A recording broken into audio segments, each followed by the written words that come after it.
Happy holidays, everybody. That's right. It's the holiday season. The new year's upon us. And today I want to talk about why starting over in January is the wrong mindset. Let's hop into it. Now, disregard the wall behind me. Taking me long enough to paint this place white. I had some big old holes from where my TV was mounted. Needed to get that thing moved, get it out of here, have a fresher look. It's super nice because we have more space in here for the gym now, which is super dope. But I promise you, next time I get a video done, there will be something on the wall and some paint, and it'll look a lot better. So don't mind that behind me. Now, that being said, today we're here to talk about why starting over in January is really, truly the wrong mindset. I see it time and time again. We hear the new year, new me. It's all bullshit. Like, it's all just a load of hooey. I'm sorry, but it is. Now, here's the thing. I want to make this one short because I want to be respectful of everybody's time this week, because I know we all got a lot of family time to spend, and so do I. So the first thing I want to talk about is the January reset trap. And as I just said, that new year, new me stuff, don't fall into that. All it does is create this cycle where it almost like mentally allows you to then prepare to fail later in the year because you're always going to have a reset during the new year. I mean, I don't know about y'all. I want to get to my goal. I know all my clients who are watching this, we're chasing towards your goals. And I know we definitely do not want to be having a reset every single year. We want to be chipping away, right? We know that this stuff, it takes time. Fat loss, muscle building, performance things, depends on like where you're at in your journey. But overall, like, to see a boost in things, regardless of which way we're going, it takes time. And we have to give ourselves, our body, the respect of that. Because really, like, the body won't know the difference between January 1st and you constantly yo-yo dieting throughout the year and having to hit endless killer training sessions at the gym because you think that's what's going to burn off the last bit of calories or build the last little bit of muscle or help you reach that last minute on a race. Whatever it might be, whatever your specific goal is, it can really come in the way when we have this cycle built in that's constantly just setting us up for failure. So what do? Well, we look to the number one thing that is always going to win: consistency. If you plan on having consistency throughout the entire year, but especially if you notice this time of year, right? Like for me, from October to like the second week of January is gnarly crazy for me, right? I have traveling that happens in there for work, mindpump stuff. I also have my youngest son's birthday is going to be October. My wife's birthday's in there. We also have anniversaries. We have holidays. We have my son's birthday. We have my mom's birthday. We have a ton of different family members' birthdays. We have so much stuff going on. It's insane.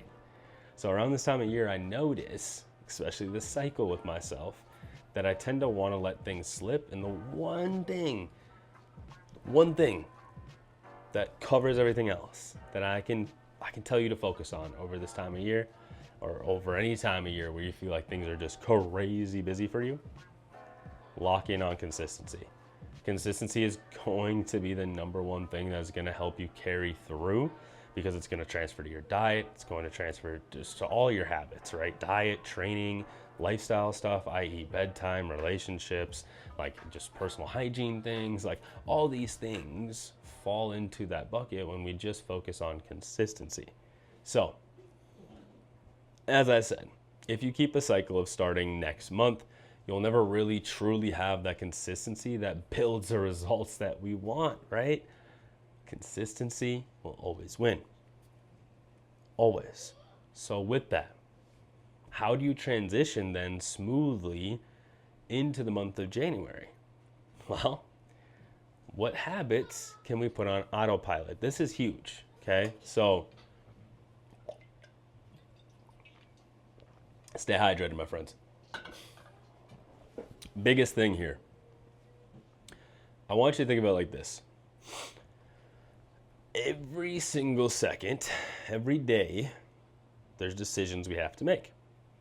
Now, there's going to be very specific decisions that we need to make that happen every single day, i.e., for example, the times we wake up, the times we go to bed. I hope this is in your agenda most days of the week. The times you're going to train, whether that's strength training or cardio training, whatever the form of training for that day might be. When you're going to eat food, because that definitely should be in your agenda. For me, parents out there, when's family time? Like, that should always be a thing that's happening, like playtime with the kiddos, whatever that starts turning into as they turn into teenagers. I don't quite know yet, not there yet.